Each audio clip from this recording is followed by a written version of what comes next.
우리에게 주신 말씀은 베드로전서 9장 2장 9절에서 21절, 3장 1절부터 7절까지 말씀입니다. 신약 379페이지입니다.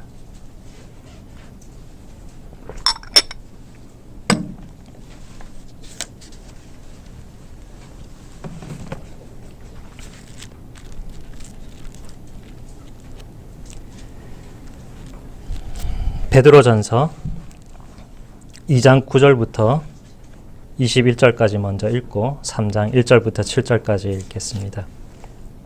하나님의 말씀을 들으십시오. 그러나 너희는 택하신 족속이요 왕같은 제사장들이요 거룩한 나라요 그의 소유가 된 백성이니 이는 너희를 어두운 데서 불러내어 그의 기이한 빛에 들어가게 하신 이의 아름다운 덕을 선포하게 하려 하심이라. 너희가 전에는 백성이 아니더니 이제는 하나님의 백성이요 전에는 국류를 얻지 못하였더니 이제는 국류를 얻은 자니라. 사랑하는 자들아, 거류민과 나그네 같은 너희를 권하노니 영혼을 거슬러 싸우는 육체의 정욕을 제어하라. 너희가 이방인 중에서 행실을 선하게 가져 너희를 악행한다고 비방하는 자들로 하여금 너희 선한 일을 보고 오시는 날에 하나님께 영광을 돌리게 하려 함이라. 인간의 모든 제도를 주를 위하여 순종하되 혹은 위에 있는 왕이나 혹은 그가 악행하는 자를 징벌하고 선행하는 자를 보상하기 위하여 보낸 총독에게 하라. 곧 선행으로 어리석은 사람들의 무식한 말을 막으시는 것이라. 너희는 자유가 있으나 그 자유로 악을 가리는 데 쓰지 말고 오직 하나님의 종과 같이 하라. 뭇 사람을 공경하며 형제를 사랑하며 하나님을 두려워하며 왕을 존대하라. 사환들아, 범사에 두려워함으로 주인들에게 순종하되 선하고 관용하는 자에게만 아니라 또한 까다로운 자들에게도 그리하라.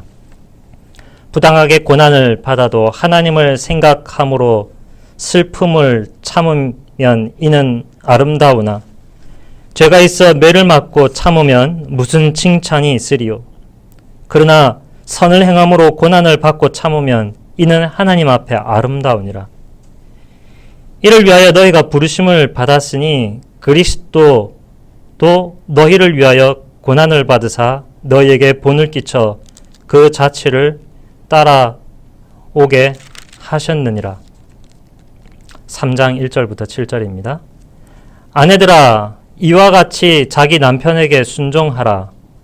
이는 혹 말씀을 순종하지 않는 자라도 말미암지 않고 그 아내의 행실로 말미암아 구원을 받게 하려 함이니 너희의 두려워하며 정결한 행실을 봄이라. 너희의 단장은 머리를 꾸미고 금을 차고 아름다운 옷을 입는 외모로 하지 말고 오직 마음에 숨은 사람을 온유하고 안정한 심령의 썩지 아니할 것으로 하라. 이는 하나님 앞에 값진 것이라.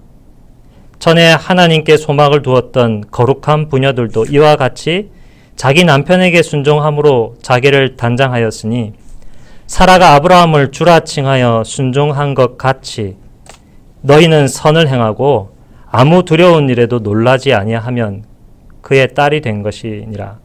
남편들아, 이와 같이 지식을 따라 너희 아내와 동거하고 그를 더 연약한 그릇이요 또 생명의 은혜를 함께 이어받을 자로 알아 귀히 여기라.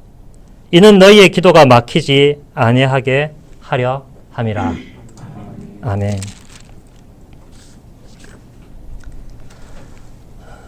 성경을 우리 교회 이제 1, 2년 정도 되었을 때 한 책을 선택을 해서 쭉 1장, 2장, 3장, 4장 나가는 방식으로 설교를 하고 설교를 들으면 그 말씀을 더 온전하게 이렇게 잘 이해할 수 있습니다. 그런데 설사 그렇게 한다 할지라도 완전히 또 충분하게 이해하려면 부족함이 많습니다. 그런데 우리가 날마다 묵상하는 말씀을 가지고서 말씀을 매주마다 이렇게 읽어 나가지 않습니까? 그 가운데서 본문을 하나 뽑아서 주일날 설교를 하면 하나님의 모든 말씀을 볼 수 있는 그러한 장점이 있습니다. 물론 모든 범위를 다 내어놓고 설교하고 듣는 것은 아니지만 그 앞뒤의 문맥을 바탕으로 해서 하나님의 말씀을 듣기 때문에 하나님의 모든 말씀을 우리가 좀 더 폭넓게 그리고 빨리 들을 수 있다는 장점이 있습니다. 어차피 부족한 종을 통하여서 완전한 설교를 여러분들이 들을 수 없기에 우리가 또 아무리 온전한 사람이라 할지라도 말씀을 우리 손안에 온전히 파악하도록 해줄 수 있는 능력은 없을 것입니다. 이런 방식을 통하여서 하나님 우리의 삶에 가장 시의적절한 말씀으로 말씀해 주시기를 바라고 또 그 말씀을 듣고 우리의 삶의 힘과 또 영혼의 양식이 되었으면 합니다. 그런 점에서 이 베드로전서 오늘 말씀은 베드로전서 1장의 4장 맥락에서 전하는 내용인데요. 이 말씀이 우리 삶의 구체적인 지침이 되고 또 그 말씀대로 살아가는 기쁨을 얻고 힘을 내는데 동력이 되기를 바랍니다. 베드로전서 1장 3절을 보면 거듭나게 하셨다라는 말이 나오고 있습니다. 우리를 거듭난다라는 말이 무슨 뜻이죠? 하나님이 우리를 태어나는데 보통 한 번 태어나지 않습니까? 태에서. 그런데 두 번째로 태어나게 하셨다. 이런 뜻입니다. 우리가 아담 이래로 죄로 인하여서 하나님의 영광을 알 수 없고 거기에 미치지 못하게 되었는데 예수 그리스도로 인하여서 우리는 하나님의 자녀로서 온전한 하나님의 자녀로서 새롭게 태어나게 되었습니다. 그것을 성경에서 거듭난다라고 얘기를 합니다. 베드로전서에서는 1장 2절, 특히 1장 2절을 통하여서 우리를 거듭나게 한 하나님, 삼위 하나님의 일이 무엇인지를 말씀해 주고 있습니다. 먼저 하나님이 우리를 택하셨습니다. 하나님의 자녀로 예정하셨고 그것을 이루시기 위하여서 아들 예수 그리스도를 우리에게 보내어 주셨고 그 아들 예수 그리스도는 온전한 순종과 희생을 통하여서 하나님의 선택하심을 온전히 이루었습니다. 그뿐만 아니라 우리가 우리 스스로를 거룩하게 이전에 아주 극적으로 완전히 차원이 다르게 우리를 거듭나게 하시는 그때에 성령님은 우리의 힘으로는 다다를 수 없는 거룩의 단계에 다다르게 하셨습니다. 그것이 1장 2절에 나오는 삼위 하나님이 우리를 선택하셨고 구원하신, 그래서 우리가 거듭나게 된 그 내용을 1장 2절에서 얘기해 주고 있습니다.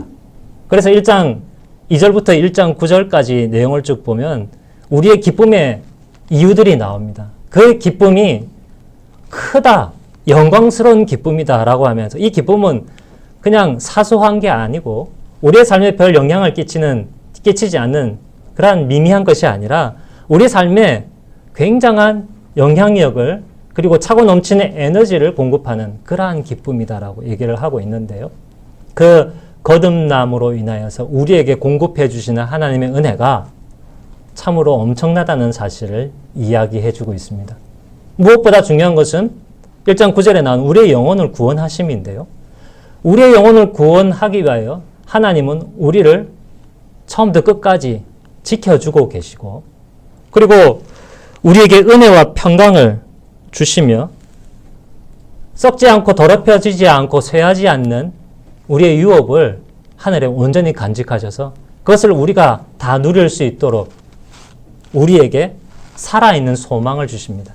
이 살아있는 소망을 가지고서 우리는 고난에 처하거나 어려움과 연약함에 처했을지라도 믿음의 삶을 내려놓지 않고 우리가 힘있게 거듭난 사람으로서 하나님 주시는 은혜 받는 일 힘쓰게 됩니다.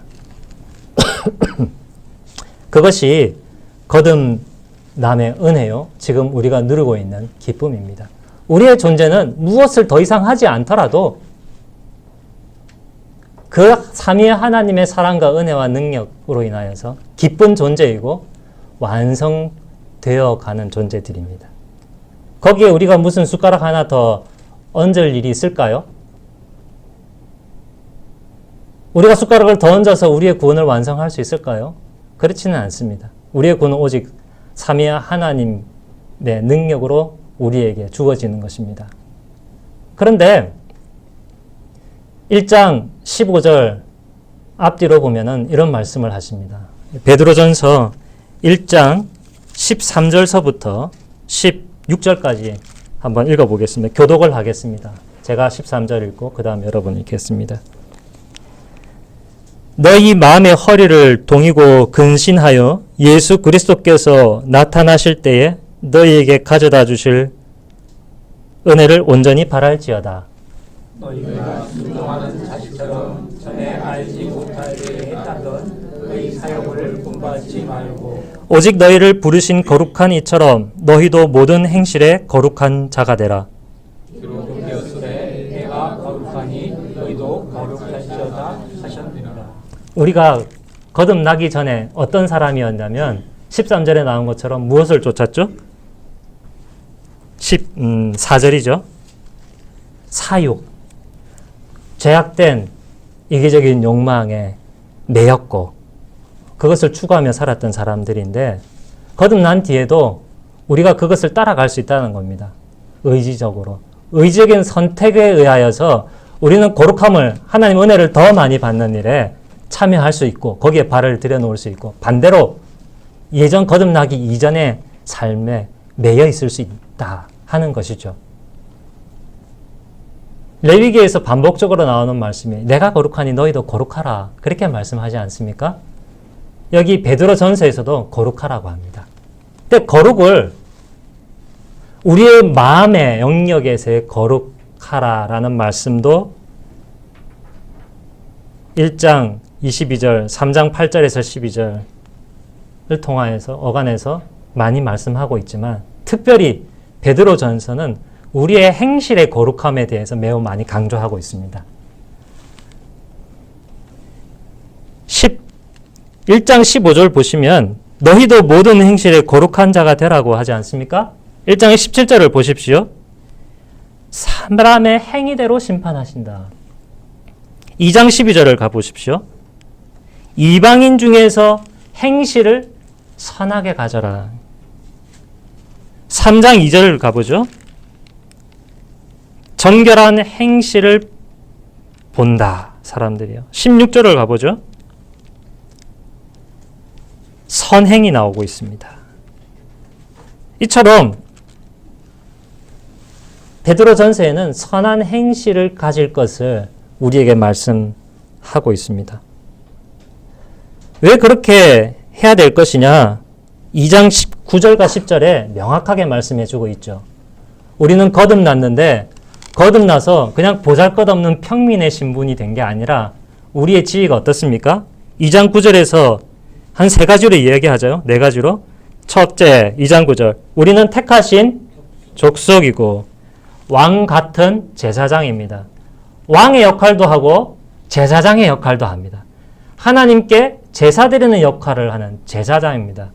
옛날에는 제사장 아니면 성소와 지성소에 들어갈 수 없는데 우리가 하나님께 직접 감사의 제사를 드릴 수 있고 그리고 나의 죄의 사함을 위해서 기도할 뿐만 아니라 세상의 이웃과 가족의 죄를 사해달라고 우리가 하나님께 간구할 수 있는 그러한 제사장들이 되었어요. 뿐만 아니라 왕입니다. 하나님의 이 세상을 통치하심을 대리하는 대리왕으로서 우리가 역할하는 거죠. 우리의 신분이 그렇습니다. 그리고 또 뭐죠? 거룩한 나라가 되었고 우리 하나님의 백성들이 하나님의 나라의 핵심입니다. 그리고 하나님의 소유가 된 백성입니다. 하나님의 보물이란 뜻입니다. 이러한 우리이기 때문에 우리의 행실을 그에 걸맞게 거룩한 것으로 갖춰야 되고 또 갖출 수 있다 얘기하고 있죠. 그 근거가 무엇이냐? 2장 10절에 이전에는 우리가 은혜를 받지 못했지만 이제는 하나님의 자비와 은혜를 받고 있기 때문에 그것이 가능하다 하는 것입니다.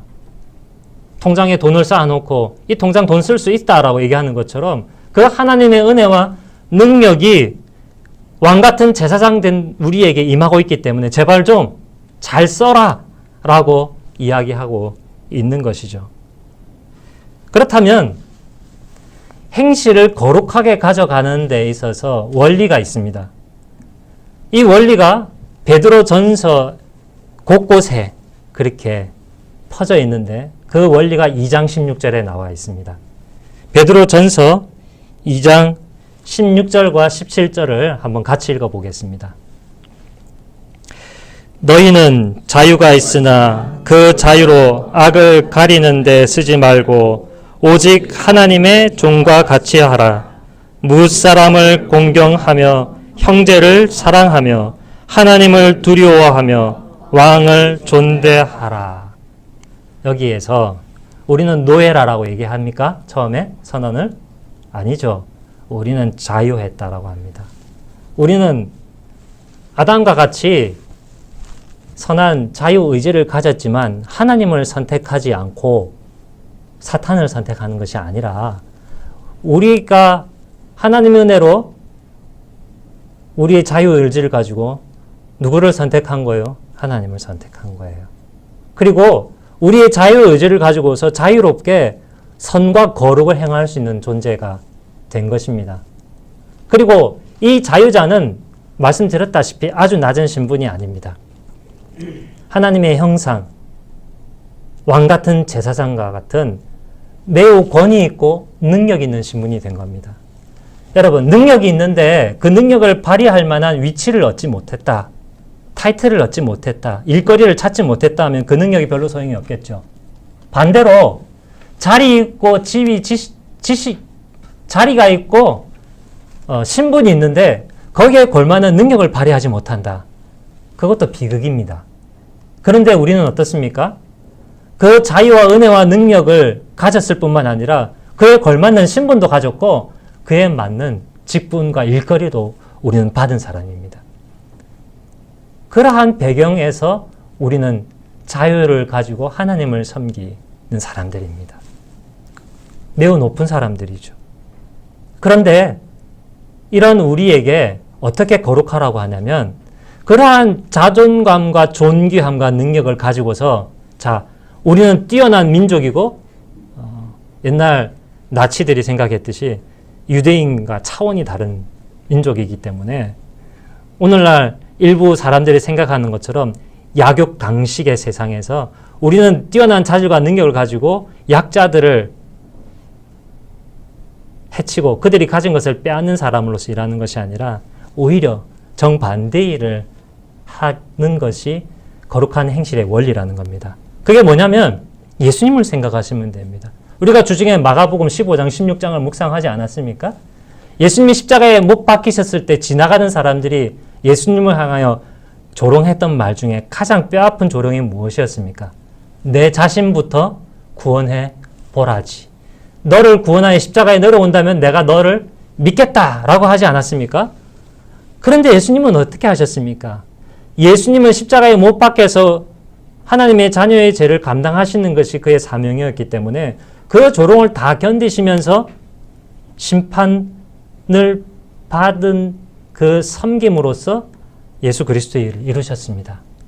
그는 자유로 치면은 가장 자유로운 분이고 권세와 지위와 능력으로 치면 어느 누구보다 높은 분인데 그런데 요한복음 15장에 나와 있는 것, 14장에 나와 있는 것처럼 어떻게 하셨습니까? 예수님은 자기의 뜻이 아니라 요한복음 14장 10절입니다. 아버지의 말을 하고 아버지의 일을 하셨습니다. 내가 아버지 안에 거하고 아버지는 내 안에 계신 것을 너희가 믿지 아니하느냐. 내가 너희에게 이르는 말은 내 스스로 하는 것이 아니라 아버지께서 내 안에 계셔서 그의 일을 하는 것이다. 예수 그리스도는 십자가 위에서뿐만 아니라 그 이전과 그 이후에도 하나님을 주인으로 예수님을 종으로 하여서 하나님의 말을 하고 하나님이 하실 일을 철저하게 대리하여 하나님을 섬기는 일을 하셨습니다. 하나님의 종이 된 것이죠. 우리의 거룩한 행실의 원리도 우리는 자유자이지만 나보다 낮은 사람, 다 나보다 낫죠. 예수님 안 믿으면. 왕같은 제사장보다 높은 사람이 어디 있습니까? 나보다 못된 사람, 하나님의 사랑을 알고 그것을 행하고 마음에 품고 그것을 목적으로 하는 사람과 그렇지 않고 내가 주인자라고 생각하고 말하고 마음을 품는 사람, 비교해보면 누가 더 착한 사람입니까? 나보다 더 못된 사람보다 어떻게 해요? 낮아지고 그들을 섬긴다. 이게 거룩한 행실이라는 것. 거룩이 구별됨이라고 여러분 배우셨죠? 어떻게 구별된 것입니까? 이렇게 구별된 것입니다. 이게 거룩함의 원리입니다. 그래서 16절에서 말하죠. 2장 16절에. 너희는 자유가 있으나 그 자유를 가지고서 너의 악을 가리는 데 쓰지 말고 악을 조장하는 도덕적 해이를 일삼지 말고 나는 악을 행해도 돼. 그래도 나는 구원받았으니까 이게 아니고 종노릇해라. 하나님의 종으로서 사람들의 종이 되어라. 이게 거룩한 구별된 행실입니다. 그래서 어떻게 하라고 그 영역을 17절에서 얘기합니까? 뭇사람을 공경하며 형제를 사랑하며 하나님을 두려워하여 왕을 존대하라. 뭇사람을 공경하라는 거예요. 형제를 사랑하고 정권을 앞에 순종하라라고 그 범위와 대상을 얘기를 하고 있습니다. 이것이요 두 가지 목적을 가지고 이루어지는 일입니다. 하나는 누구를 위한 겁니까? 하나는 내 자신을 위한 겁니다. 거듭난 사람으로서 예수 그리스도처럼 온전하게 되는 겁니다. 어느 철학자도 얘기했듯이 진정한 자유는 남을 위하여 구속될 수 있는 자유의지를 발휘하는 것이다. 자유를 갖지 않는 사람은 나의 타인의 종이 될 수 없습니다. 물론 돈으로든 물리적으로든 전쟁에 의해서 억지로 종이 될 수는 있지만 자유의지를 가지고서 남의 종이 될 수 있는 사람은 오로지 예수 그리스도에 의하여서 자유함을 받은 사람만 남의 종이 될 수 있는 겁니다.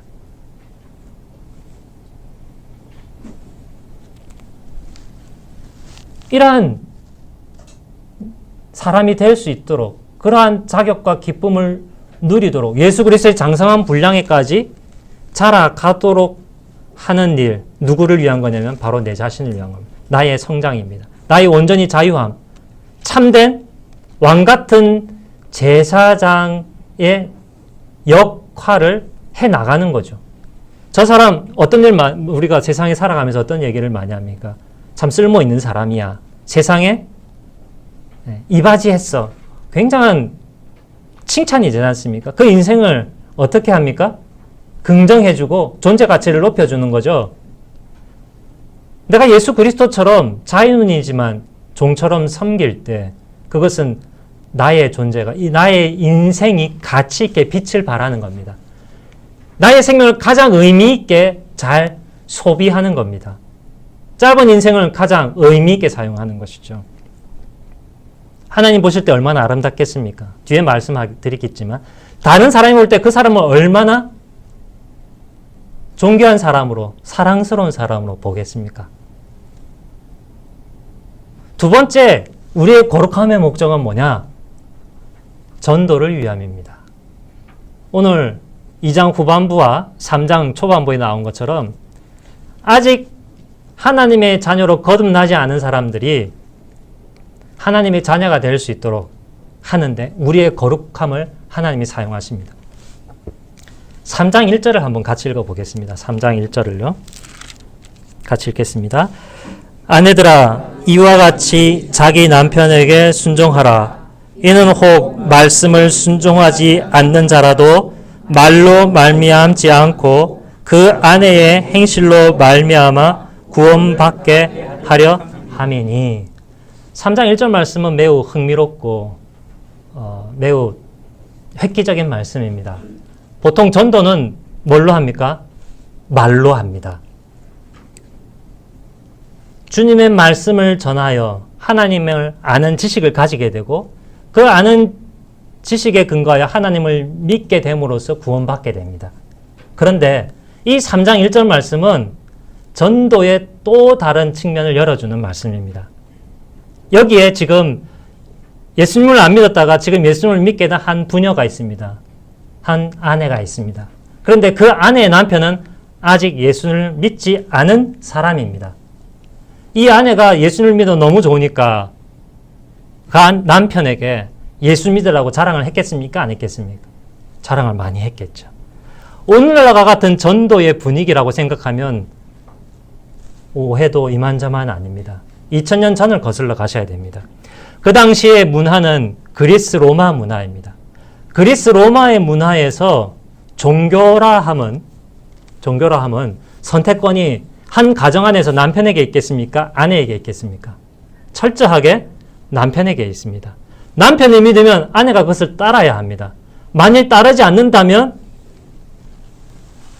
남편의 사회적인 명예, 가치는 급격히 실추되고 또한 그 사회는 그 가정을 핍박합니다. 그 당시에 여자라 함은 죄송합니다. 오늘날과 다른 가치니까요. 남자보다 감성적이어서 남자보다 약하여서 남자보다 열등한 존재로 인정을 했습니다.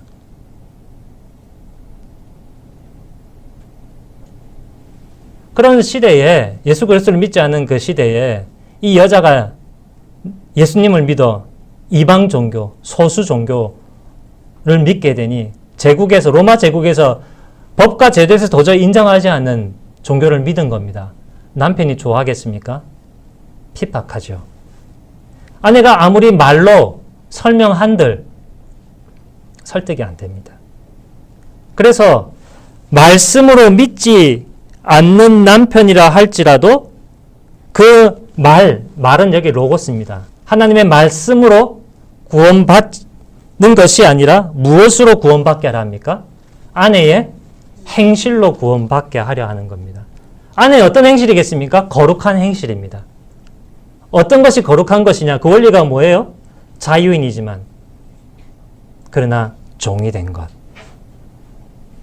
단순히 하인처럼 남편이 아내를 부리기 때문에 기분이 좋아서 예수 믿겠다 이게 아닙니다.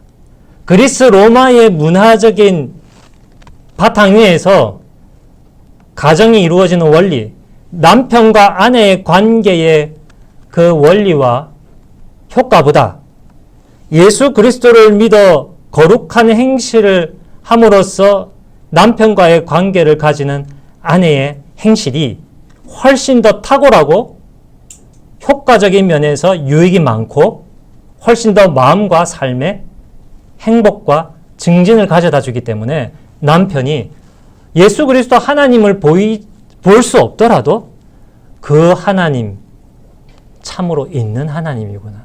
우리가 손에 만질 수 있고 볼 수 있는 우상이 있는데 그 우상이 나에게, 우리 가정에게, 우리의 부부에게 해주는 것보다 부인이 믿고 있는 예수 그리스도가 우리에게 해주는 것이 훨씬 더 많구려. 나를 훨씬 더 행복하게 해주고 우리 가정을 훨씬 더 아름답고 기쁘게 해주고 성장시켜주는 구려. 우리의 삶의 여러 역사 가운데서 그 하나님 우리 삶에 개입하시고 우리를 지켜주시고 우리를 보호하시고 사랑해 주셨군요. 그것은 우리의 사랑이 퍼지고 우리의 삶이 더욱 잘 돼요. 우리의 더 소망이 있고 진짜 하나님이 계시고 예수 그리스도가 참으로 구주이시군요. 이렇게 믿게 하는 겁니다. 그렇게 할 수 있기 때문에 전도의 목적으로 거룩한 행실을 가지라고 하는 겁니다. 대단하지 않습니까? 여기에 준비한 내용은 나라와 국민과의 관계, 그리고 회사의 오너나 혹은 상사나 이런 사람들과 부하 직원과의 관계를 생각할 수도 있지만 오늘 한 가지만 딱 얘기를 하겠습니다. 제한된 시간 때문에. 부부와의 관계에서 어떻게 거룩한 행실을 할 것이냐 이 말씀을 함께 나누겠습니다.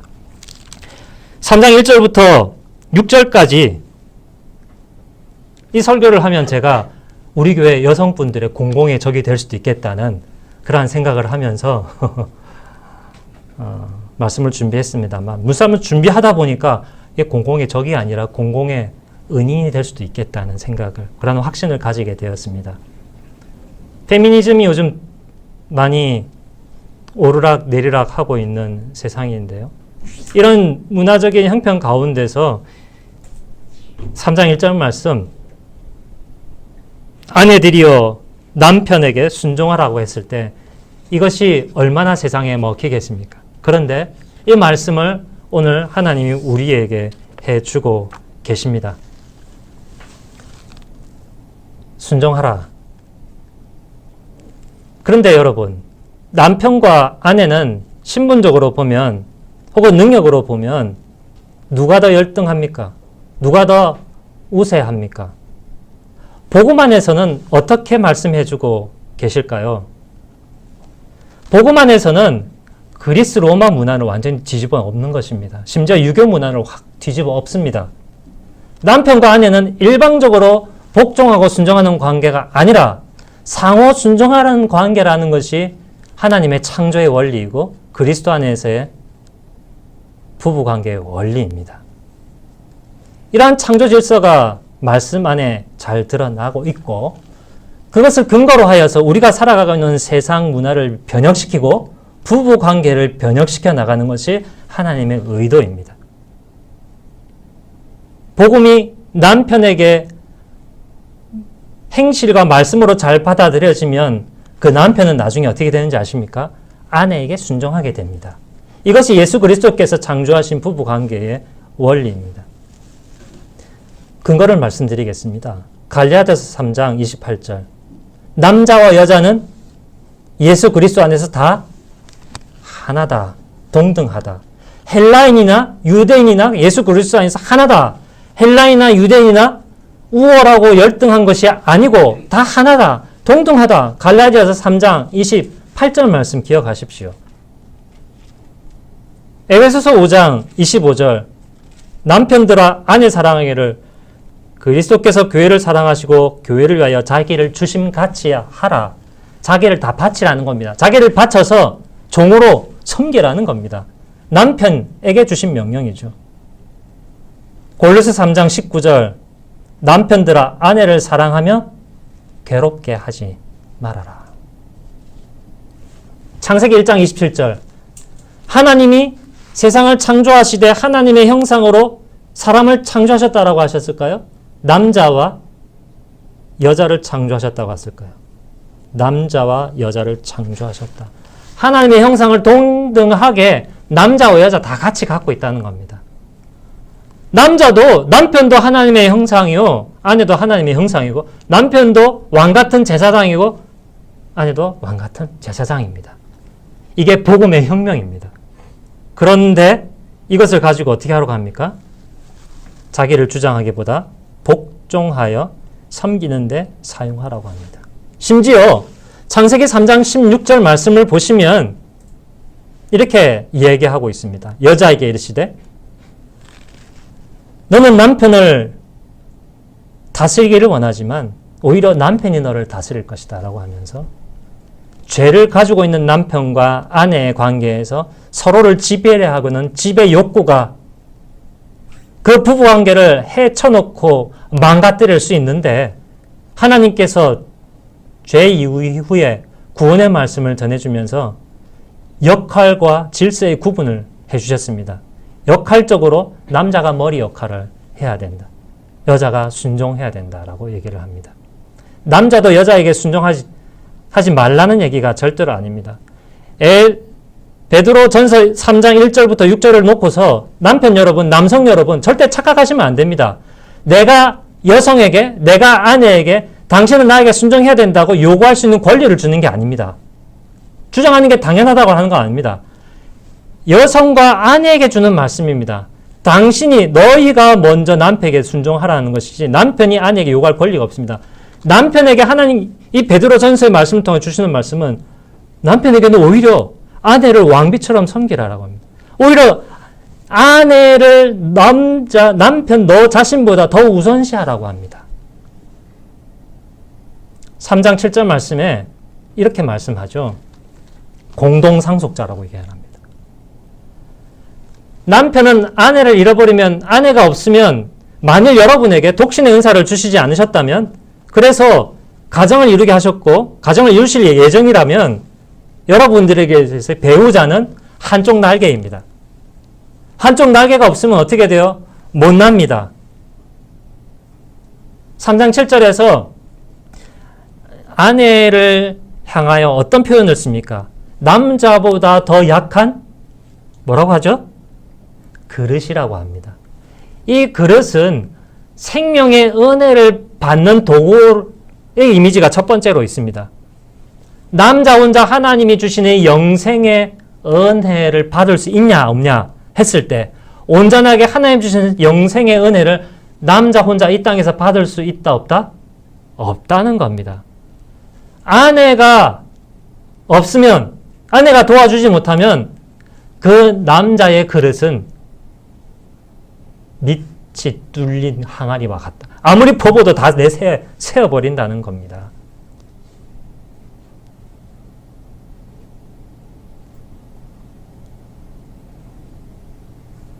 남자를 온전하게 사람 구실을 할 수 있게 해주는 이가 누구이겠습니까?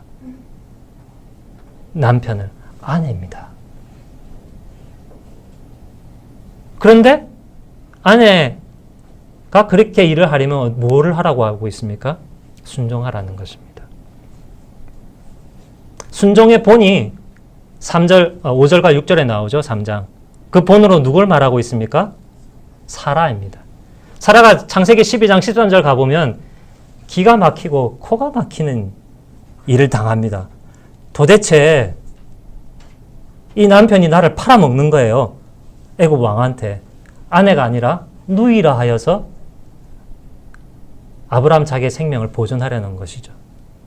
이런 아브라함을 가리켜 사라가 창세기 18장 13절 어간에서 뭐라고 부르는지 아십니까? 나의 주여, 나의 주인입니다 하면서 순종합니다. 이 되도 안 한 이 나쁜 놈 아브라함을 사람으로 만드는 일을 누가 합니까? 사라가 합니다. 창세기 16장과 20장 어간에 보면, 자, 이제 누가 순종하는지 아십니까? 아브라함이 사라에게 순종합니다. 사라가 여종에게 들어가시오. 하갈과 동침하여 하나님의 자녀를 낳아서요. 아브라함이 사라의 말을 순종해서 언약의 그 복의 근원이 되는 자손에 번창하는 이스마엘을 낳습니다. 그리고 그 이스마엘과 하갈이 사라와 이삭을 조롱하고 핍박하자 사라가 어떻게 합니까? 분리시키십시오. 내쫓으십시오. 아브라함이 어떻게 해요? 순종합니다. 그 순종을 인하여서 언약의 후손 이삭을 통하여 복의 근원으로 이스라엘 민족이 나타나게 됐죠. 사라의 그 순종함으로 인하여서 아브라함을 사람으로 만들고 사람 구실하게 만들고 하나님의 언약이 이 세상에 이루어지도록 하나님의 믿음의 백성을 낳게 하는 역할을 사라가 했습니다. 아브라함만 믿음의 조상인 것이 아니라 사라 역시 믿음의 조상인 것이죠. 남편에게 순종하는 부인들이요, 여러분들은 사라의 딸들 후손입니다. 남편들에게 권고하고 있습니다. 남편들이요, 아내는 여자다. 여자니까 더 깨어지기 쉬운 그릇이다. 물론 그리스 로마 환경에서 그것은 물리적인 폭력을 1차적으로 염두에 두고서 하고 있는 말입니다. 아내를 때렸거든요. 때리지 말라는 거예요. 물리적으로 육체적으로 약하다. 어떻게 감히. 그것이 첫 번째 의미가 있고, 두 번째 의미는 영적이고 정신적인 의미가 있습니다. 남자도 여러분, 아내 여러분, 여성 여러분, 남편, 남자도 안 깨어지는 그릇일까요? 무지 잘 깨어지는 그릇입니다. 저도 마음이 잘 삐집니다. 남편들 마음 잘 삐지고 마음 굉장히 약합니다. 아내가 눈빛만 싹 해도 남편의 마음은 순식간 얼어버리고 거기에 조금만 충격을 가해도 유리잔 깨어지듯이, 얼음 깨어지듯이 얇은 사르르. 그런데 그 남편보다 누가 더 잘 깨어지고 연약한 존재입니까? 여자가, 아내가 더 연약하다고 얘기하고 있습니다. 그 아내와 동거할 때 제발 지식을 가지고 동거하라고 베드로전서 3장 7절에 얘기합니다. 그냥 멍청하게 아내와 살지 말아라. 어떤 지식을 가져야 되느냐? 아내는 더 약한 그릇이다라는 지식을 가지고서 살아라. 그리고 두 번째 권고합니다. 아내를 존중하라. 아내를 존귀하게 여겨라. 나의 은혜 공동상속자, 나의 동역자로 알고 동등한 줄 알고 저 사람이 없으면 나는 안고 없는 찐빵인 줄 알고 제발 잘 존중해라. 가치를 인정하라. 높여주라라는 겁니다. 남편도 어떻게 하라는 거예요? 아내의 종이 되라는 겁니다. 그 당시에 뒤집어 놓는 일이죠. 그렇게 살라라는 것입니다. 그러면서 기도 이야기를 합니다. 마지막 부분에. 남편 여러분, 남성 여러분 기도하죠? 기도의 본질은 시편 28편 3절과 6절을 보면 잘 나옵니다. 기도의 본질은 하나님을 향하여 부르짖는 것입니다. 그리고 하나님이 그 부르짖음을 듣는 것입니다. 그런데 아내를 존중하게 여기지 않고 자기보다 우선시하지 않는 사람에게는 하나님이 그 기도 듣겠다 안 듣겠다? 안 듣겠다는 겁니다. 왜 그런지 아십니까? 아내가 하나님을 향하여 부르짖고 막 기도합니다. 여성이. 그러면 하나님이 그 기도를 듣고 누구를 통하여서 그 기도의 응답을 나타내실까요? 1차적으로. 딴 남자일까요? 아들, 딸일까요? 직장 동료일까요? 친구일까요? 절대로 아닙니다. 남편을 통하여서 1차적으로 하나님이 그 기도를 들으시고 그 기도에 응답하십니다. 여자의 말을 귀등으로 듣기만 하면 남편의 기도를 하나님이 듣는다, 듣지 않는다? 안 듣는다는 얘기입니다. 아내의 부르짖는 소리를 제발 남편 여러분 귀를 기울이고 들으시기를 바랍니다. 그리고 하나님의 기도의 응답의 통로로 자기가 먼저 발벗고 나서시기를 바랍니다. 내 옆에 있는 은혜 공동상속자의 아내의 기도의 간절한 소리도 듣지도 않고 거기에 화답도 안 하면서 무슨 하나님이 너의 기도의 소리에 응답하고 들어주시기를 바라느냐? 택도 없는 소리다. 라고 말씀하는 것이죠. 내가 왜 기도가 잘 안 되고 기도응답이 잘 안 되느냐? 남편 여러분, 하나님을 원망하지 마시고 아내를 원망하지 마시고 여러분 자신을 탓하시기를 바랍니다. 여러분의 귀를 아내의 마음의 감정의 소리에 크게 열고 마음에 담아 두시기를 바랍니다. 이것이 참 쉽죠? 거룩입니다. 거룩이 조용하고 경건해 보이고 이런 분위기 그렇게 관념적인 게 아닙니다. 그렇게 종교적인 게 아닙니다. 실생활입니다. 그렇게 살아가면 우리의 삶이 기쁘고 능력 있고 소망으로 가득 채워질 것입니다. 그것이 나를 위한 길이고 그것이 주의 복음과 하나님의 나라를 위한 길입니다. 참으로 놀랍지 않습니까? 언제 기회가 된다면 국가와 국민의 관계 그리고 직장과 사업에서의 어떻게 관계를 하는 것이 거룩인지 또 함께 나눌 기회가 있을 줄 있기를 기대합니다. 오늘 말씀으로 여러분 위로와 힘을 얻으시고 순종하기 어렵더라도 품기 어렵더라도 주의 말씀 믿는 믿음 위에 서서 순종하시면 어떻게 되겠습니까?